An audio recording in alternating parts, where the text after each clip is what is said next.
একটা সাবজেক্ট আরেকটা সাবজেক্টকে কোনো না কোনো যুগে কোনো না কোনো সময় টক্কর দেওয়ার ক্ষমতা রাখে।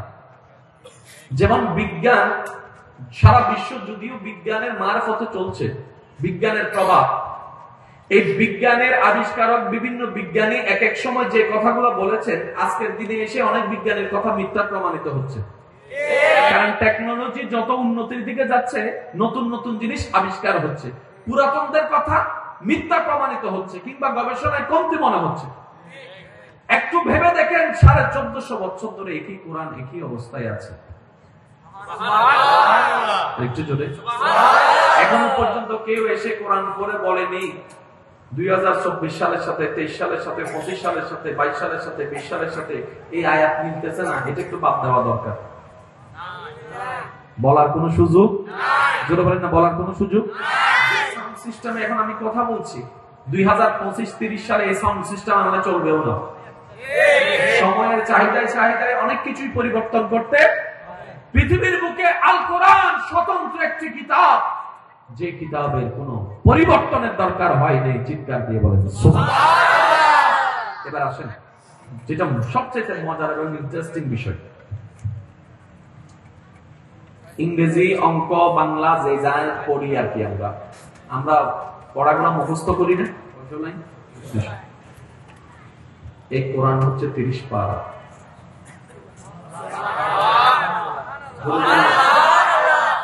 প্রায় 114টা সূরা, 30 পারার কোরআন।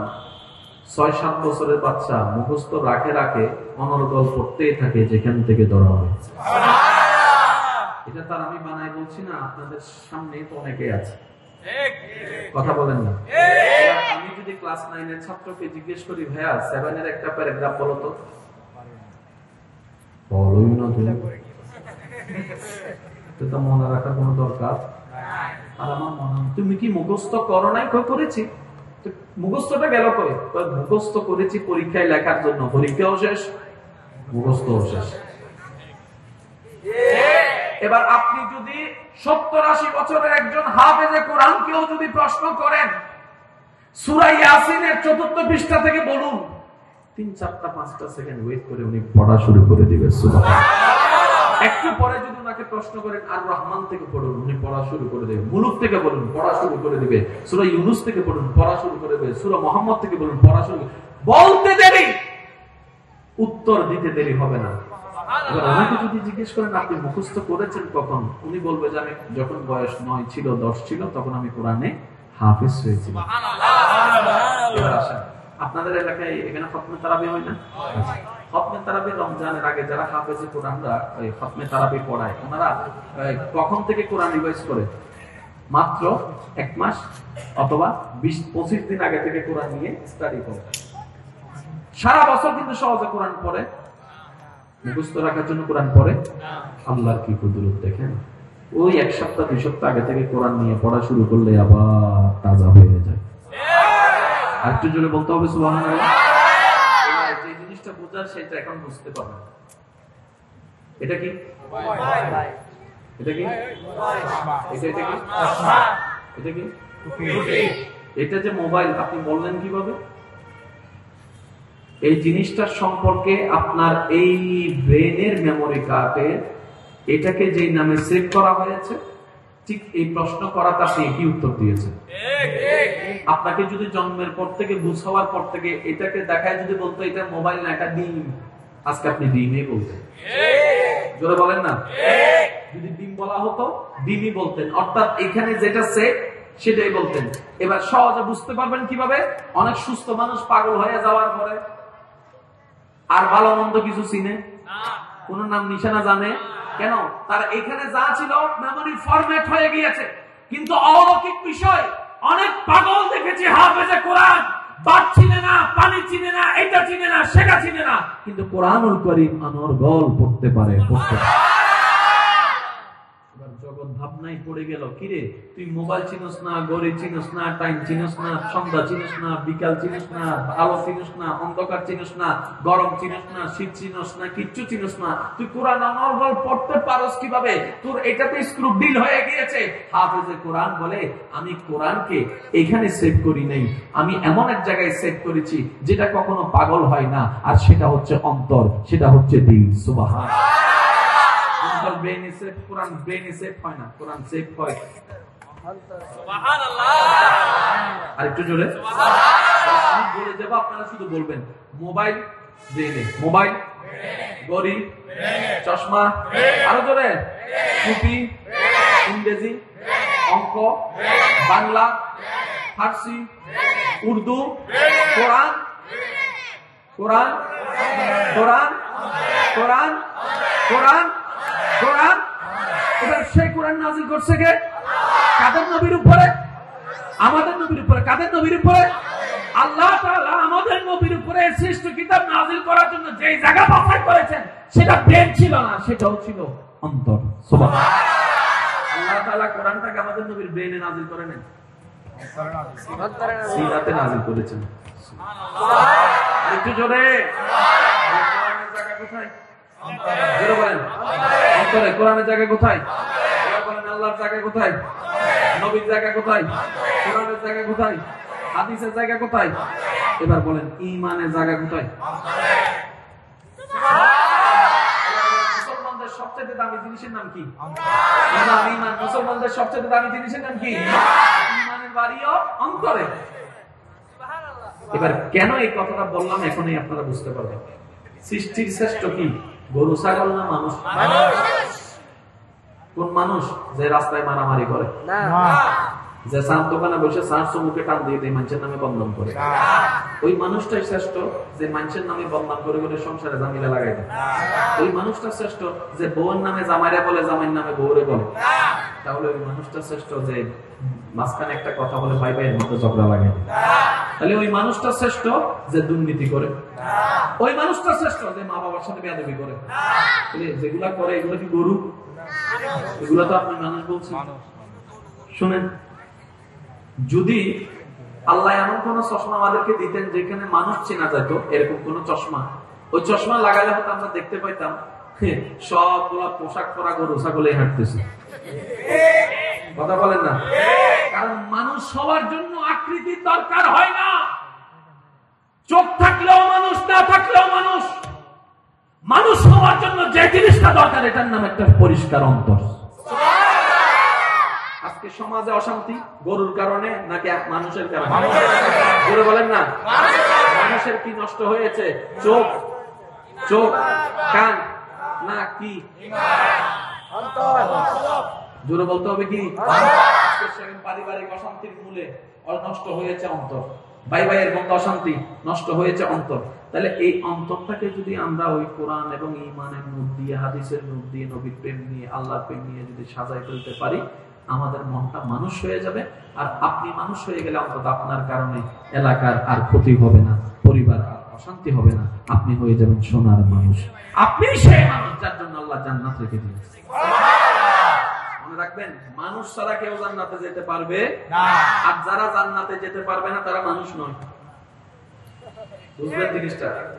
আল্লাহ জান্নাত রেখেছেন গরুর জন্য না মানুষের জন্য? একটু জোরে বলতে হবে। আল্লাহ সৃষ্টি শ্রেষ্ঠ বানিয়েছেন গরুকে না মানুষকে? এই মানুষ কি আমরা? না, ওই মানুষ হচ্ছে সিদ্দিকে আকবর, ওই মানুষ হচ্ছে ফারুকে আজম, ওই মানুষ হচ্ছে উসমান গনি, মাওলা আলী, ওই মানুষ হচ্ছে হাসান ও হুসাইন, ওই মানুষ হচ্ছে আউলিয়া কেরাম। হচ্ছে কিন্তু মনের কোনো মিল নাই। সবকিছুর মূলে ঝামেলাটা কোথায়? বলে যে সবকিছুর মূলে ঝামেলা হচ্ছে অন্তরে। এবার রব বলে, ও আমার বান্দা, যতক্ষণ পর্যন্ত তোমার দেহের সবচাইতে দামি স্টেশন সেই অন্তরকে তুমি শয়তানের ফাঁদে ফেলে রাখবা, এই শয়তান তোমাকে সাময়িক লোক দেখাই কিছু আনন্দ মজার দিকে নিয়ে গিয়ে লোক দেখিয়ে দেখিয়ে তোমাকে ধ্বংস করবে, তোমার দুনিয়াটাও নষ্ট করবে, চিরন্তকাল ওই পরকালকেও নষ্ট করবে। কিন্তু বান্দা, তুমি যদি এই শয়তানের সামান্য লোভের মধ্যে ফাঁদে পা না দিয়ে অন্তরকে একটু কন্ট্রোল করে আমি রবের প্রতি ধৈর্য ধারণ করে যদি কোন রকম অন্তরকে সাজাই ফেলতে পারো, আমি রব তোমাকে ওয়াদা দিলাম, দুনিয়াও তোমার জন্য শান্তির, কবরও তোমার জন্য শান্তির, পরকালও শান্তির জান্নাত দিলাম। আল্লাহ।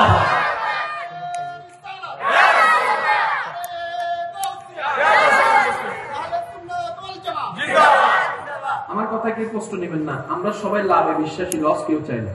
কি বলেন আপনারা? জোরে বলেন। টাকার ক্ষেত্রে যদি লস হয় সেটা পুষিয়ে নেওয়া যায়। আমি না পারলে আমার ভাই আমাকে সাপোর্ট করে তুলে দিবে, জোরে বলতে হবে। কিন্তু জীবন নিয়ে কোনো কম্প্রোমাইজ, বিবেকবান যারা আছে একটু আওয়াজ দেন, জীবন নিয়ে কোনো কম্প্রোমাইজ। কারণ এই জীবনটা তো ওয়ান টাইম, একবার গেলে আসার কোনো সুযোগ, টাকা গেলে আবার আসার সুযোগ, ব্যবসা করলে আবার সুযোগ, সব প্রত্যেকটা কিছুর দ্বিতীয় চান্স আছে। জীবনের কোনো দ্বিতীয় চান্স নাই। এই জীবন নিয়ে কোনো ছাড় দেওয়ার দরকার আছে? এবার সত্যি করে একটা কথা বলেন, অতীত যারা করেছে, এখনো যারা আছেন, যারা প্রেম করে, দুঃখের আশায় নাকি সুখের আশায়? সুখের আশায়। কিন্তু পায় কি? দুঃখ পায়, যন্ত্রণা পায়, টেনশন পায়, অপমান পায়, লজ্জা পায়। অনেকে তো এমন আছে এই প্রেমে সেকাকে বেকা হয়ে নেশার মধ্যে গিয়ে নিজের লাইফটাও শেষ করে দিচ্ছে। এবার বলেন, আপনি আমি যে প্রেমে গেলাম, কেন গেলাম? ওই যে শয়তান আমাদেরকে সাময়িক কুয়াশার মতো সুখ দেখাইছে, গর্জনা করে, আরে ঘুরতে যাও কত মজা হবে, ক্লাস ফাঁকি দাও কত মজা হবে। ওই সাময়িক লোভে যখন পা দিয়েছি আমরা, সাময়িক লোভে যখন আমরা পা দিয়েছি, ওই রবের রহমত থেকে আমরা বঞ্চিত হয়ে যাচ্ছি। দিন শেষে এই ভালোবাসাটাই একসময় তাদের জীবন নাশের কারণ হয়ে দাঁড়ায়।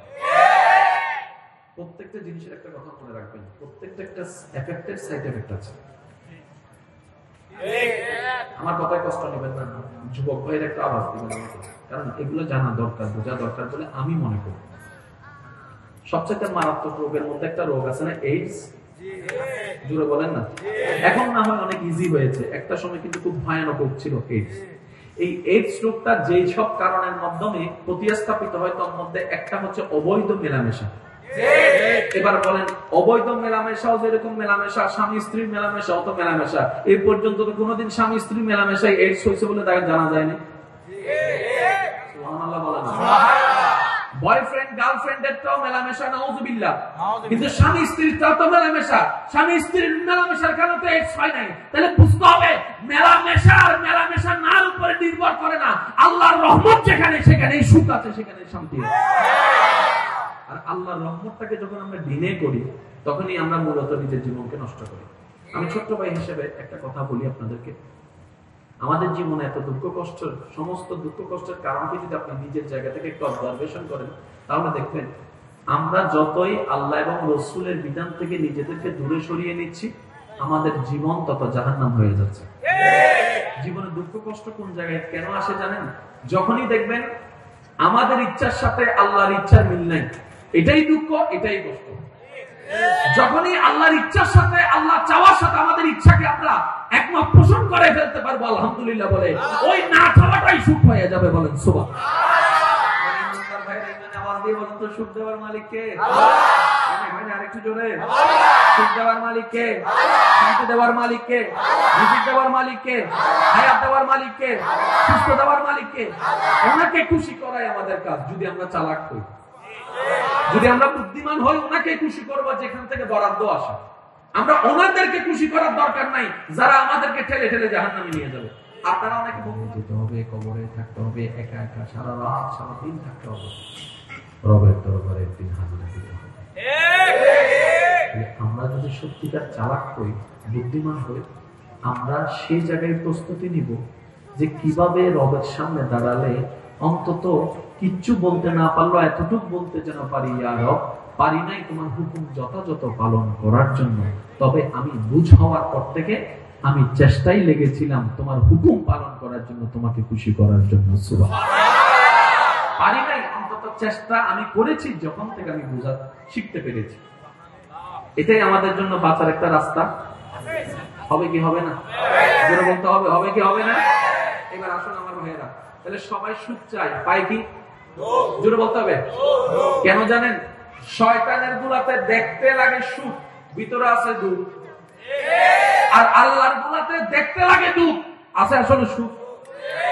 যেমন আপনি আল্লাহর গুলা যদি দেখেন, রমজানের রোজাটা দেখেন, বাইরে হবে দেখলে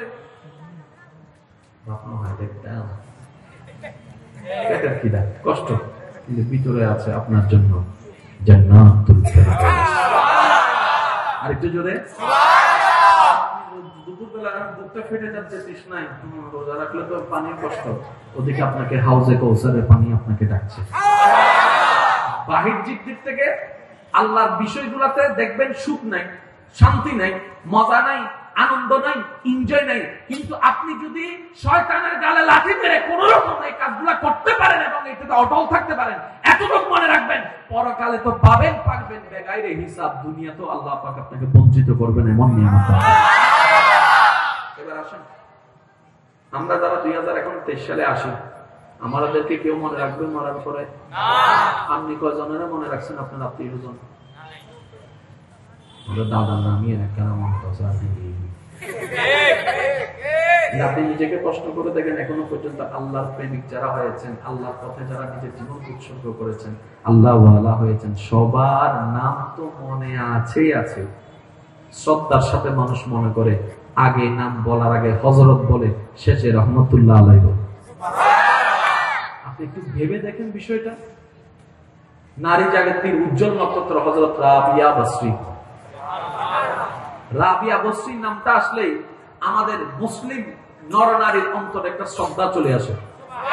ওই নারী জাতি আসলে তো মানুষের মনের মধ্যে লোভে না কাজ করার কথা, প্রেম করার একটা সব জায়গার কাজ করার কথা, বরং উনার জীবনীটা এমন জীবনী হয়েছে মানুষের অন্তরে যখনই নামটা আসে শ্রদ্ধায় অন্তর ঝুঁকে পড়ে। কেন হলো? উনি রবের দিকে ঝুঁকে গেলেন, সৃষ্টি জগৎ ওনার দিকে ঝুঁকে গেলেন। সত্যিকার যদি কিছু পেতে চান, আজকে একটা কথা বলি, অদম অযোগ্য যেমনে পারেন নিজেকে অন্তরটাকে কন্ট্রোল করে যতটুকু সম্ভব রবের দিকে ঝুঁকে যান, নবীর প্রেম নিয়ে রবের দিকে ঝুঁকে যান।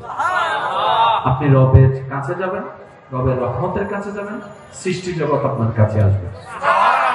টোটাল বিষয়টা আমি আপনাদেরকে যদি বিরক্ত না হন আমি একটু বোঝানোর চেষ্টা করি আসলে কেন কোন জায়গায় প্রবলেমটা হচ্ছে। আমি সবার একটু মনোযোগ আকর্ষণ করবো। এই পর্যন্ত যারা দুনিয়া চেয়েছে কেউ পেয়েছে? আপনাদের জানার মতো বলেন পেয়েছে? ফেরাউনের মতো বাদশা পাই নাই, নমরুদের মতো বাদশা পাই নাই, তার কবরে যায় দেখেন কিছু নেই। আমি কি বুঝাতে পারছি? এবার আসেন, দুনিয়া মানে কি? এই যে সাজ সজ্জা, টাকা পয়সা, ক্ষমতা, এভরিথিং, এগুলো কি মরার পরে কিচ্ছু? এটা হচ্ছে আপনি, এটার ছায়াটা হচ্ছে দুনিয়া, ওইদিকে হচ্ছে আল্লাহর রহমত। ছায়া তত দূরে যেতে থাকবে। 40-50 বছর অতিবাহিত হওয়ার পরও দুনিয়া ধরতে পারেনি, কারণ এটাই দুনিয়ার রুলস। দুনিয়া বলে যে আমাকে চায় আমি তাকে ধরা দিই না, তো দুনিয়া তুমি কাকে ধরা দাও? বলে যে আমাকে সৃষ্টি করেছে ওই রবকে খুশি করার জন্য যে এগোতে থাকে, আমাকে তার বুঝতে হয় না, আমি দুনিয়া তার পিছনে দৌড়াতে থাকি। আপনি শুধু এতটুকু করেন, মুখটাকে ঘুরাই রবের দিকে যাওয়া শুরু করেন, দেখবেন যে অটোমেটিক দুনিয়া ছায়া হয়ে আপনার পিছনে দৌড়াতে থাকে। দেখেন সিদ্দিক আকবর দুনিয়া খুঁজে নেই, আল্লাহকে খুঁজেছে, কিন্তু আল্লাহ পাক ওনাকে দুনিয়া থেকে বঞ্চিত করেনি। আরেকটু জোরে, দুনিয়ার সবচেয়ে দামি জিনিসের নাম কি? টাকা নাকি সম্মান? আপনারা যেটা বলবেন আমি সেটা বলবো, টাকা না সম্মান? দুনিয়ার সবচেয়ে দামি জিনিস কি? বাড়ি না সম্মান? সিদ্দিক আকবর যে সম্মান পেয়েছেন আল্লাহর পক্ষ থেকে, ফারুক আজম সম্মান পেয়েছেন, উসমান গনি সম্মান পেয়েছেন, হযরত আলী সম্মান পেয়েছেন, আল্লাহর ওলিরা সম্মান পেয়েছেন, এখনো পাচ্ছেন সাহাবা ওলিরা আহলে বাইত। কারণ কি জানেন? ওয়াতু ইজ্জু মান তাশা, সম্মান বরাদ্দ হয় রবের কাছ থেকে। ওনারা অ্যাকাউন্টটা দুনিয়াতে না করলেও ওই রবের দরবারে অ্যাকাউন্ট ঠিকই করে দিয়েছেন। সুবহানাল্লাহ। রবের দরবারে অ্যাকাউন্ট করার সবচেয়ে বড় ফ্যাসিলিটি কি জানেন? আমাদের দেশে যতগুলো অ্যাকাউন্ট আছে একটা পার্সেন্টেজ দেয় না? আমি হালাল হারাম এদিকে যাচ্ছি না, বোঝানোর জন্য বলছি, পার্সেন্টেজ দেয় না? কত পার্সেন্ট দেয়? 2%, 3%, 4%, 5%, 6%, এভরিথিং। আল্লাহর দরবারে অ্যাকাউন্ট করেন, মান জা বিল হাসানাতি ফালাহু আশরু আমসালিহা।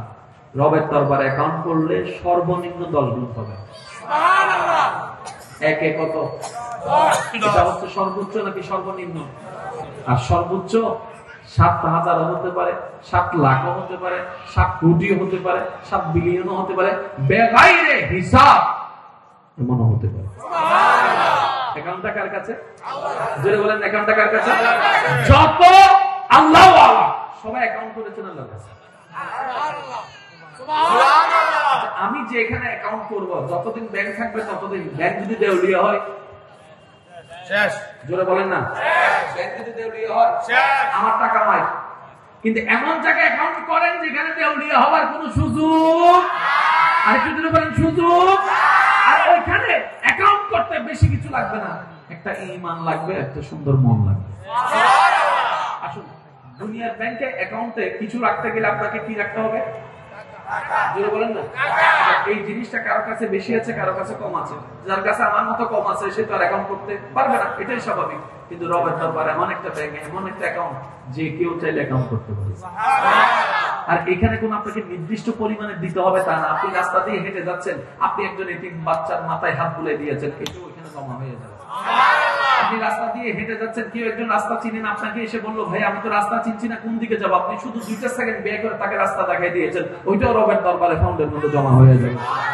আপনি রাস্তা দিয়ে যাচ্ছেন, হঠাৎ করে একজন মানুষ গাড়ি ধাক্কা দিতে পারছে না, ভ্যান গাড়ি চালাচ্ছে, আপনি আপনার গাড়ি থেকে নেমে 2 সেকেন্ড ওনাকে গাড়ি দিয়ে ধাক্কা দিয়ে আপনাকে উঠে ওই জায়গাটা, কষ্টের জায়গাটা পার করে দিলেন, এটাও রবের দরবারে জমা হয়ে যাবে। মার দিকে তাকায় মুস্কি হাসা, বাবার দিকে তাকায় মুস্কি হাসা, শ্রদ্ধা দিয়ে তাকানো, ভালোবাসা দিয়ে তাকানো, এমনকি নিজের বউয়ের হাতে মায়া করে ধরা, এটাও আপনার জন্য এখানে জমা হয়ে যাবে। সব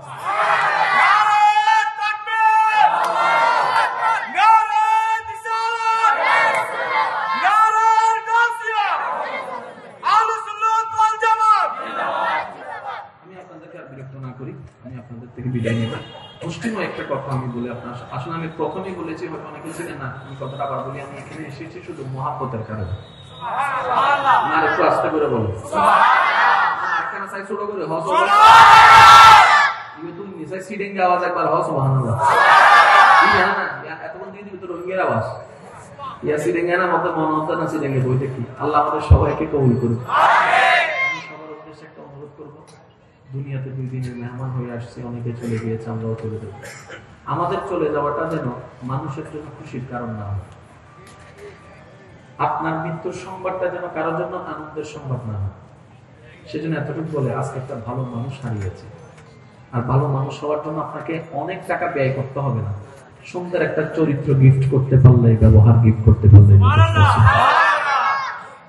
আল্লাহ পাক আমাদের সবাইকে নবীজির দেখানো পথের চরিত্র অনুসরণ গ্রহণ করার তৌফিক দান করুন। আমিন। দুনিয়া উল্টাই যাক, নামাজ ছেড়েন না, নামাজ ছেড়েন, নামাজ ছেড়েন। ব্যস্ততা ছিল, আছে, থাকবে, নামাজকে ছেড়ে দেবে, কারণ নামাজ ছেড়ে দেওয়া মানে ওই রহমতটাকে ছেড়ে দেওয়া, আর রহমত ছাড়া কখনো কোনো কিছু হবে না। এটা যতই আপনি ঝগড়া করেন, নামাজের সবচেয়ে মজার বিষয় কি জানেন? রবের দরবারে সিজদায় যাও। আর একটু জোরে, সিজদার মজা যে কত মজা, যারা সিজদায় না যায় তারা কিভাবে বুঝবে? আর যারা সিজদার মজা একবার স্বাদটা পেয়ে যায়, তারা তো 5 ওয়াক্ত পরে পরে তাহাজ্জুদের নামাজও রবের দরবারে দাঁড়ায়। অনেকে হয়তো এখানে তাহাজ্জুদের নামাজ পড়ে, আমি আপনাদেরকে ভাই হিসেবে একটা অনুরোধ করবো, যারা এখনো কখনো তাহাজ্জুদ পড়েন নাই, জীবনে অন্তত আগামী সপ্তাহের ভিতরে একদিন হলো তাহাজ্জুদ পড়ে দাঁড়ানো। রাতের বেলা সবাই যখন ঘুমাই যাবে, আপনি চোরের মতো ওইটাও জীবন হবে। কিছু চুরির মজা আছে, কিছু চুরিতে মজা আছে, কিছু চুরিতে সওয়াব আছে।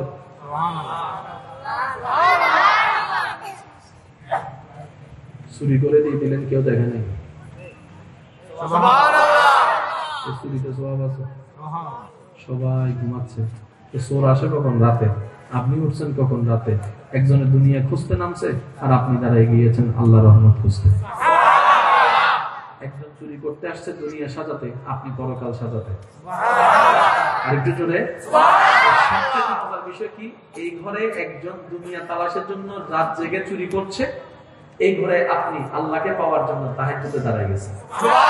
এটা আপনাকে আল্লাহ পাক বলেন যে পড়তেই হবে না, আল্লাহ পাক বলে যে বান্দা তুই মন চাইলে তুই করিস, কিন্তু এতটুকু মনে রাখিস, যদি আমার জন্য তুই 1 সেকেন্ড ব্যয় করিস, আমি সেটার মধ্যে এটার বিনিময়ে আমি তোকে 10 গুণ বাড়াই দেব। একটা কথা মনে রাখবেন, আমরা যারা দুনিয়ার জন্য কিংবা ব্যক্তির জন্য করি, এটার যথা উপযুক্ত বেনিফিট কিন্তু আমরা কেউ পাই না, কেউ পাই না। এটা অবাস্তব কথা। আপনি যদি বলেন না আমি পাই, পাই না, এটা অসম্ভব কথা। আরে যেখানে মা বাবা সন্তান থেকে পাচ্ছে না সেখানে আপনি আর আমি কই? এত জোরে বলেন না। যেখানে মা বাবা পাচ্ছে না সেখানে আপনি আমি পাওয়ার কোনো প্রশ্নই আসে না। কিন্তু একটা কথা মনে রাখবেন, আপনি যদি কখনো একটা ফোঁটা চোখের পানি রবের জন্য ফেলেন, এটা আপনি জান্নাতে গিয়ে সবুজ বাটির মধ্যেও দেখতে পাবেন। 1 টাকা দিয়ে বাজারে এখন কিছু পাওয়া যায় না, কিছু পাওয়া যায় না। কিন্তু আপনি 1 টাকা যদি রবের দরবারে রাখেন, জান্নাতে গিয়ে ঠিকই পাবেন। সবার কাছে কি টাকা আছে? নাই। ওরা দিবে কিভাবে? রব বলে যে তুমি মুস্কি হাসি দিয়ে মানুষের সাথে কথা বলো, এটাও জন্ম হয়ে যাবে। তুমি তোমার মুসলমান ভাই একটা দেখো, চিনো কিংবা না জানো, আসসালামু আলাইকুম দাও, সেই উত্তর দেখ না দেখ সেটা তার ব্যাপার।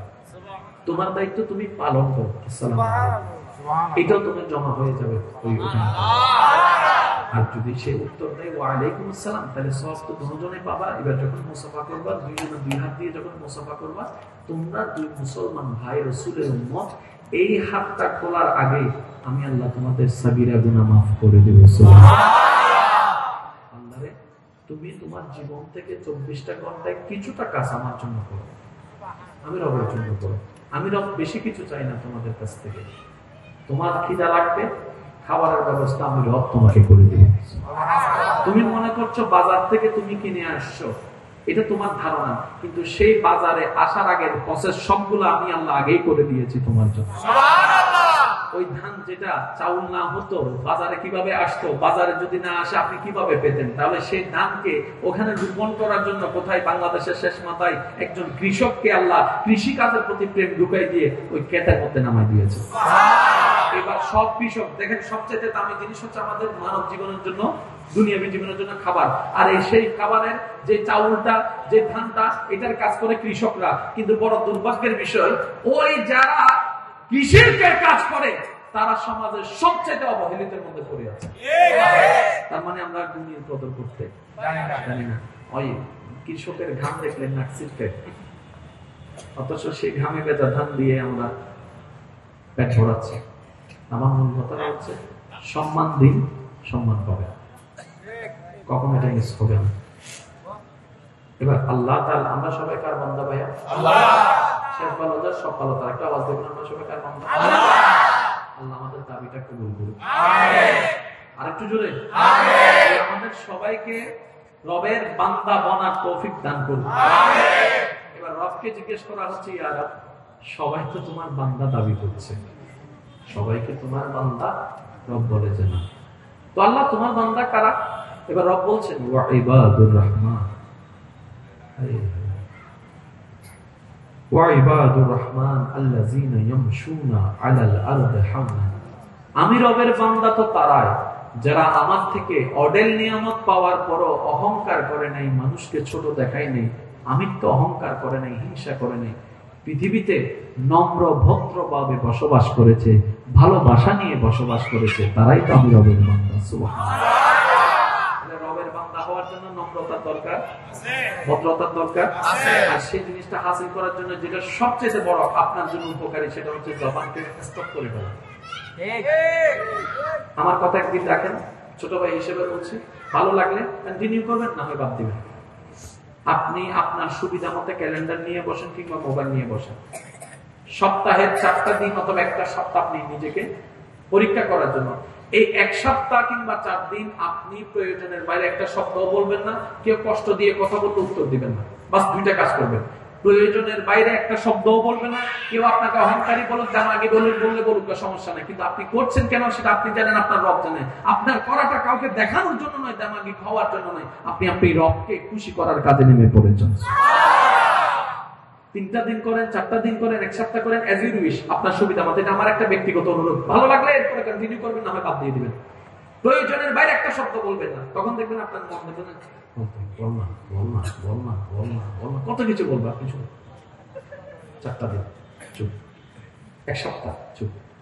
আপনি এই 1 সপ্তাহে যে শান্তিটা পাবেন, কিন্তু আপনি অন্য কোনো কাজে সেই শান্তি পাবেন না।